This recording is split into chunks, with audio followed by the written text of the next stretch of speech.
The FBI says they may have served as an advance team for the 9/11 hijackers. Based upon these documents and the videos, it's pretty clear that they were here for that particular reason. As someone who investigated 9/11, do these records move the timeline? They do. That really moves the timeline back significantly to when this support network actually got on the ground here in the United States. Are any hijackers in this video? There are two hijackers appear in this video. Is there enough here to draw a direct connection between 9/11 and the Saudi government?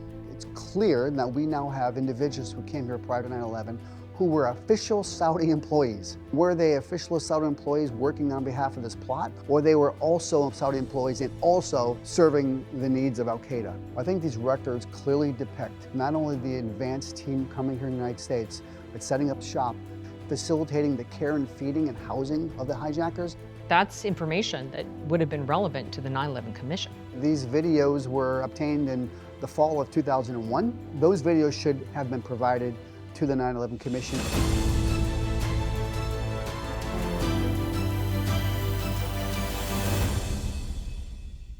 As someone who investigated 9/11, do these records move the timeline?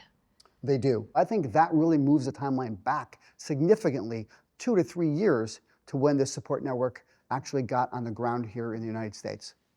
Bill Evanina is the former director of the National Counterintelligence and Security Center. He spent 24 years at the FBI and investigated 9/11. The FBI says they may have served as an advance team for the 9/11 hijackers. I think based upon these documents and the videos, I think it's pretty clear that they were here for that particular reason. The question would be, at whose behest? Was it from the Saudi government, or were they working for al-Qaeda directly, just happened to be Saudi employees? Filmed 2 years before the 9/11 terrorist attacks, the video shows these Saudi government employees, Mutaib al-Suderi behind the wheel, the other Adil Mohammed al-Sudan, hiding behind a roadmap. Along with a third Saudi, they filmed Washington, D.C. landmarks later identified by al-Qaeda terrorists as potential 9/11 targets. The declassified record states the FBI assesses that the two Saudis may still maintain ties to al-Qaeda. Sounds like the two Saudis had long-standing ties to al-Qaeda. Sounds very clear to me that they still possess, which means they once did possess. Exclusive reporting and declassified intelligence and law enforcement records reveal the Saudi government employees, Sadan and Suderi, may have served as an advance team to vet those who would later assist hijackers in Southern California. The explosive lead was buried in thousands of pages of once secret government records. We asked you to review these declassified documents. Are they significant documents? I think they are. I think they really predate what we've known about 9/11 and the support networks domestically here in the U.S. for the hijackers. Based on these new records and some of the video evidence, is there enough here to draw a direct connection between 9/11 and the Saudi government? I think we're closer. I think it's clear that we now have individuals who came here prior to 9/11 who were official Saudi employees.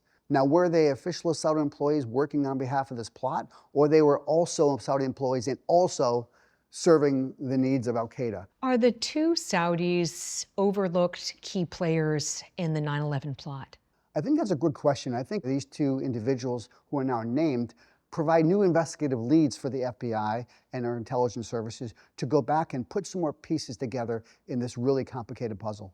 It took nearly 2 decades and pressure from the 9/11 families who were suing Saudi Arabia over the terrorist attacks for these highly secretive government records to be declassified. Investigators for the families found evidence Sadan and Suderi arrived in Southern California in December 1998, 13 months before the first two hijackers also landed in Los Angeles, later receiving financial assistance, obtaining driver's licenses, living quarters, spiritual guidance, and locating flight schools. Based on the declassified records, what did the alleged Saudi advance team do? I think these records clearly depict not only the advanced team coming here in the United States, but setting up shop, coordinating with imams on the West Coast and on the East Coast, facilitating the care and feeding and housing of the hijackers. The hijackers, many of them did not speak English, had never been to the United States before. Could they have lived under the radar without this support network? I highly doubt it. If you were going to initiate this type of sophisticated plot, you don't even want to take that chance. So it was critically needed to have a support network here. The intelligence reports include phone and financial analysis, interviews, and travel patterns, concluding Sudan and Suderi lived at the same address in San Diego where the hijackers would later stay. Other common links include Fahad al-Thumairi, a well-known figure at the King Fahd Mosque in Los Angeles, reputed to be an Islamic fundamentalist. American cleric Anwar al-Awlaki. He became a major al-Qaeda leader after 9/11 and was killed in a CIA drone strike. As well as this Saudi, the FBI said there's a 50-50 chance he had advanced knowledge of 9/11. Omar al-Bayoumi, what was his role? I think he was clearly the fixer, the facilitator, the leader of this potential surveillance cell. And I think the two Saudis came here to vet him. After helping Sudan and Suderi in Southern California, Bayoumi sent letters to Saudi government officials. Bayoumi said of the men, there is complete cooperation and advanced coordination. What does that tell you? I think they are exactly what they say they are. I think they send those messages back to the leaders who need to know that the facilitation of the support network in California is strong and it's workable, and there's coordination of the key people that need to make this work. Bayoumi was arrested about 10 days after 9/11 in Birmingham, England. His records and videos were seized, including a February 2000 welcome party for two hijackers in San Diego. Some of the most compelling evidence that challenges the official 9/11 narrative was shared by British authorities with the 9/11 families, not by the U.S. government. Are any hijackers in this video? There are two hijackers appear in this video. One hijacker can be seen in the kitchen. Bayoumi instructs the videographer not to film one side of the room. This caught Evanina's attention. You see, don't film here, and he's motioning. To the left side of the room. So as an investigator, what does that tell you? He wants these people seen in the video for sure, and absolutely nobody on that side of the video. Later, the videographer slips up and captures the other side of the room. So they're having the meal, and then the videographer pulls up at one point and gets the other side of the room by accident. Okay. Oh, look at that. Right? This man is identified in court records as a Saudi government religious official, Mohammed al-Qahtani. What's the significance? Very significant. It's another direct tie to an actual employee of the Saudi government in the welcoming party for two soon-to-be hijackers.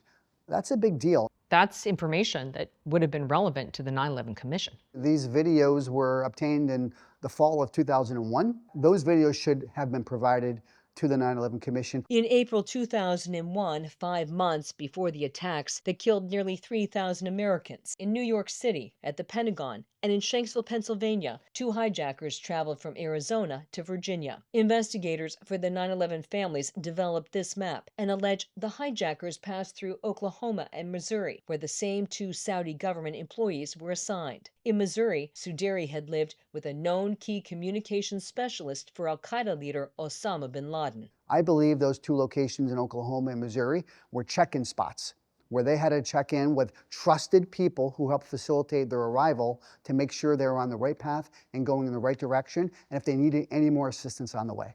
And there is another 9/11 connection. These Saudi government employees videotaped Washington, D.C. landmarks in June 1999. Does that look like a tourist video? Clearly not a tourist video. It's very specific with intent of not only the visualization on multiple sides of the building, but also the security detail. About the same time, Osama bin Laden developed an initial list of targets for the plot, including the White House and U.S. Capitol, the same sites filmed by the Saudis. As a trained investigator, what significance do you place on the video? I think the video really adds value to the fact that there was thought and mindset of potential targets years ahead of the actual event in 9/11. I think that really elongates the time frame. We've got new leadership now here in Washington. What can the new director of the FBI do? I think this is an opportunity for the FBI, the CIA, and the administration for that matter, to go and be the most stalwart supporters of the 9/11 families, and then deal directly with the Saudi government for access to these individuals. And I think this is a once-in-a-lifetime opportunity. It might not come again, but I think all the stars have aligned to be able to put that request into the Saudi government.